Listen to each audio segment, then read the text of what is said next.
Hey, salut tout le monde, aujourd'hui on se retrouve dans une nouvelle vidéo. Donc comme vous avez vu dans le titre, c'est un ami à nous du coup qui a acheté une TM125, donc celle qui est juste devant moi, et qui s'est fait arnaquer sur le bon coin. Je vous fais une petite vidéo pour vous expliquer tout ça et puis pour vous mettre en alerte d'acheter, enfin quand vous achetez une motocross sur le bon coin, faites vraiment attention parce que malheureusement il y a des gens vraiment malhonnêtes. Je vais vous décrire un petit peu tout ce qui s'est passé avec cette moto.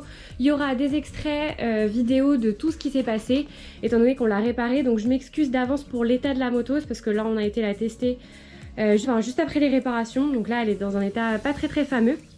Donc pour vous expliquer en fait l'histoire, c'est une moto qui a été achetée d'occasion sur le bon coin, donc à 1h ou 1h15 d'ici, donc c'était assez loin pour nous, donc il a dû prendre un camion etc, il a été la chercher, donc c'est une TM125 MX de 2002. Quand il a été la chercher, au début déjà c'était louche, la personne à qui il l'a acheté était louche, donc il y a été avec un ami à lui, donc qui est mon copain. Ils y ont été ensemble, quand ils sont arrivés, donc le pot était déjà chaud. Donc un truc à savoir si vous allez acheter une motocross un jour, le fait que la moto est déjà tournée, donc quand vous arrivez vous touchez le pot, si le pot est chaud c'est que c'est mauvais signe, c'est qu'elle démarre soit très mal à froid, soit pas du tout. Donc il y avait déjà quelque chose de louche. La moto correspondait pas vraiment aux photos, c'est-à-dire que sur les photos elle paraissait hyper propre, même les plastiques, je sais pas si vous voyez, mais les plastiques paraissaient vraiment propres. Après bon c'est une moto de 2002 donc ça se comprend. Même la selle, je suis pas sûre que la selle on voyait vraiment sur les photos, elle paraissait neuve, en l'occurrence elle était comme ça. Après bon ça s'explique, c'est une moto de 2002, pourquoi pas. Il y avait donc les joncs-spies à faire, ça encore bon c'était pas super gênant, donc bon au vu de la description de la moto c'était pas excellent. Mon copain lui a dit de ne pas l'acheter, qu'on pouvait certainement trouver mieux, surtout pour le prix, à savoir qu'elle était affichée à 1700 €, donc bon c'était un prix quand même assez onéreux, surtout pour la moto que c'est et puis pour l'histoire que je vais vous raconter avec tous les problèmes qu'elle a eu dessus. Il a quand même décidé de l'acheter parce qu'elle était forcément très bien équipée, donc à savoir, si vous connaissez pas trop la marque TM, c'est une moto qui est vachement bien équipée dans le sens où elle a une fourche Marzocchi, donc normalement je crois que c'est écrit ici mais là il y a de la terre donc on voit rien. Suspension arrière Öhlins, les jantes donc c'est des Excel, freinage Brembo et les têtes de fourche sont taillées masse, donc pour une motocross c'est une moto qui est vachement bien équipée, bien mieux qu'un YZ ou qu'un KX, donc forcément ça donnait envie. Il a essayé de négocier un petit peu la moto, donc il l'a eu à 1550 €. Donc pour lui c'était une affaire. Vous allez voir très rapidement que ce n'en était pas du tout une.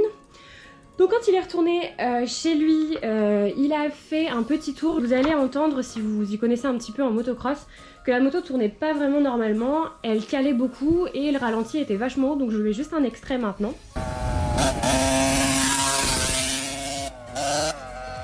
Voilà, donc comme vous avez pu voir, elle tournait bizarrement, enfin pour les gens qui s'y connaissent, c'est vrai que nous au début on s'en est pas rendu compte. Et quand on a re-regardé les vidéos après réparation de la moto, on s'est bien rendu compte qu'il y avait un petit problème. Donc voilà. Ensuite vient le jour de la première balade, donc elle a démarré une fois, puis elle a calé, elle a fait que redémarrer, caler, pour au final ne plus démarrer du tout. Donc pareil, je vous mets un extrait de la vidéo donc de la première balade. Vas-y, essaye. Kick-la au pied, hein, vas-y, je la tiens.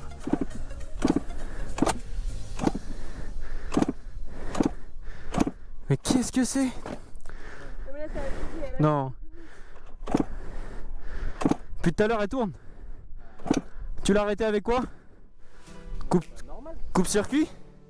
Non? Tu l'as fait caler? Attends. Vas-y, on va essayer comme ça. Attends, vas-y. Essaye.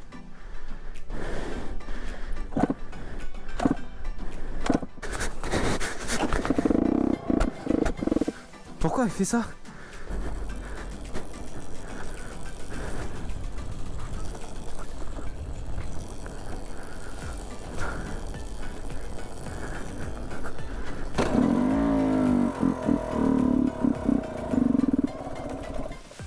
Donc voilà, donc ça c'était donc la première balade qu'on a fait, enfin si on peut appeler ça une balade puisqu'au final on a rien fait du tout.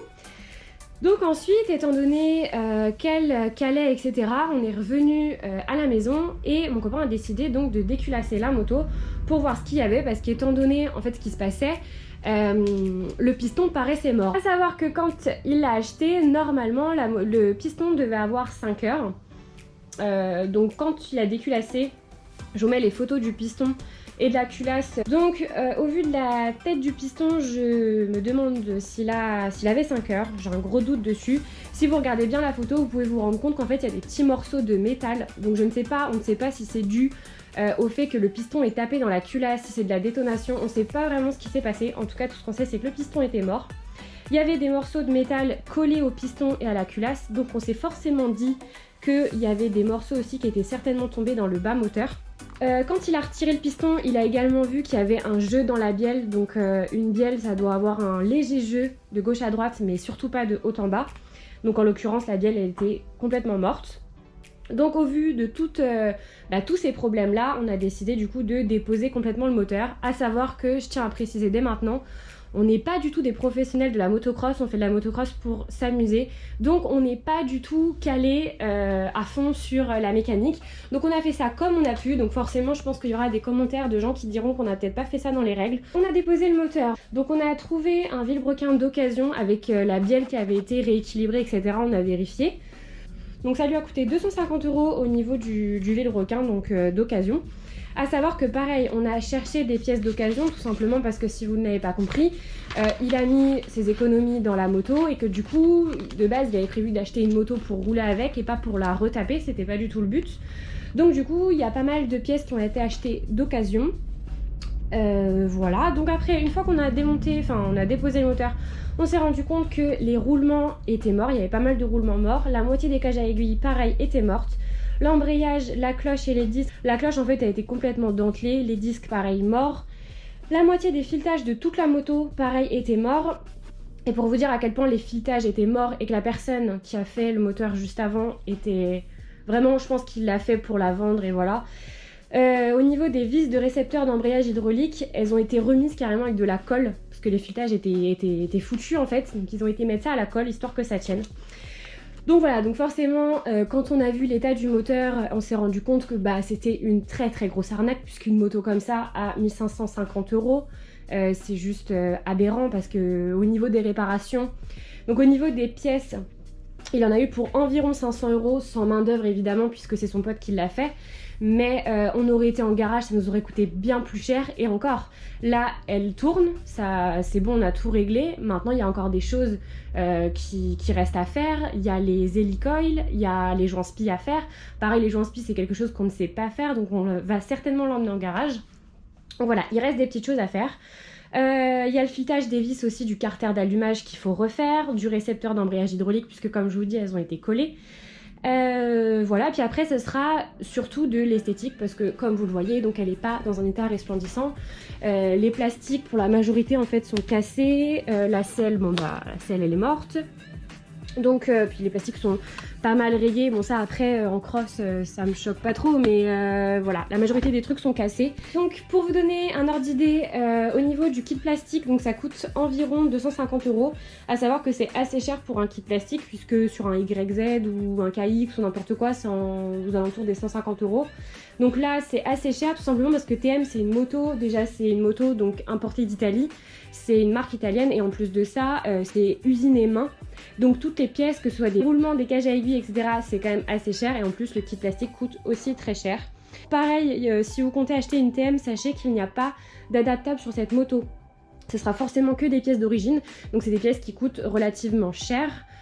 Donc réfléchissez bien si vous achetez une moto comme ça parce que forcément vous allez avoir peut-être des pièces à changer, que ce soit le piston, n'importe quoi, donc c'est des pièces qui coûtent assez cher. J'ai juste pas précisé, on a refermé le moteur à la pâte à joint et on a fait aussi l'étanchéité de la pompe à eau.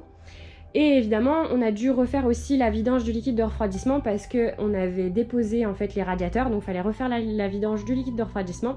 Et on a réglé aussi le ralenti parce qu'il était beaucoup trop haut quand on l'a eu au début, puis de toute façon on avait tout déposé, donc il fallait tout régler. Donc là, je pense que les prochaines vidéos, si ça vous intéresse, les vidéos comme ça de motocross, je pense que la prochaine vidéo, on va essayer de la rénover un petit peu plus esthétiquement, pareil à moindre coût. Donc je pense qu'on va faire soit un kit déco, soit de la peinture, des stickers. Je ne sais pas encore ce qui va être fait sur cette moto, mais je pourrais vous en faire une vidéo si ça peut vous intéresser. En tout cas voilà, je pense qu'on a fait le tour. Si jamais vous avez besoin de conseils, si vous voulez acheter une motocross, que vous savez pas trop ce qu'il faut regarder, etc., n'hésitez pas à m'envoyer un message sur Instagram en DM, je vous répondrai avec grand plaisir, il n'y a aucun souci là-dessus.